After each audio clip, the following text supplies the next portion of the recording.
ఈ తరములో యెహోవా నీవు లేచి నీ దేశము నుండి, నీ బంధువుల యొద్ద నుండి, నీ తండ్రి ఇంటి యొద్ద నుండి బయలుదేరి నేను నీకు చూపించే దేశమునకు వెళ్ళుము. ఈ వాక్య భాగంలో దేవుడు మాట్లాడుతూ ఉన్నాడు. ఏమని మాట్లాడుతున్నాడంటే, నీవు లేచి దేవుని యొక్క సన్నిధిలో కూర్చొని నువ్వు ఆలోచించినంత మాత్రాన ప్రయోజనం లేదు, కానీ నీవు లేచి నీవు బయలుదేరాలి అని ఇక్కడ వాక్యము రాయబడి ఉంది.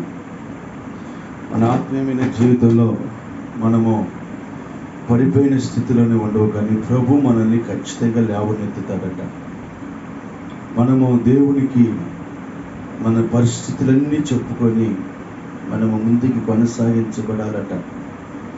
అందుకని మనుషులు చెప్పినప్పుడు అన్ని మాటలు మనం వింటాం, కానీ దేవుడు చెప్పినప్పుడు వినలేము. దేవుడు చెప్పినప్పుడు నువ్వు వినగలిగితే అక్కడ రాయబడి ఉంది, నీకున్న లేమి కొరతను తీసి ఆయన సర్వ సమృద్ధిని అనుగ్రహిస్తాడట, సర్వ మేలులతో నిన్ను తృప్తిపరుస్తాడట. నా ప్రియమైన దేవుని బిడ్డరా, పడిపోయిన స్థితిలోనే ఉండకూడదు. నా జీవితం ఇంతే, నా కుటుంబ పరిస్థితి ఇంతే, నేనింతే, నాలో మార్పు రాదు, నా జీవితంలో మేలు జరగదు అని అనుకోకూడదు. మరి మేలు జరగాలి, ఆశీర్వాదాలు పొందుకోవాలి అని దేవుడు మాట్లాడుతున్నాడు. ఎక్కడ నీవు ఉన్న ఆ స్థితిలో నుంచి నువ్వు బయటికి రావాలి. ఖచ్చితంగా దేవుడిని లాభనెత్తుతాడు. రెండోది ఆయన అంటున్నాడు, నీ శాపం నుండి నేను విడిపిస్తాను. ఒకటి, దేవుడు నేను పిలుస్తున్నాడు. రెండు, నీ శాపం నుంచి విడిపిస్తాడు. ఆయన చూపించే దేశము, ఆయన నడిపించే ప్రాంతము ఆశీర్వాదకరమైనది.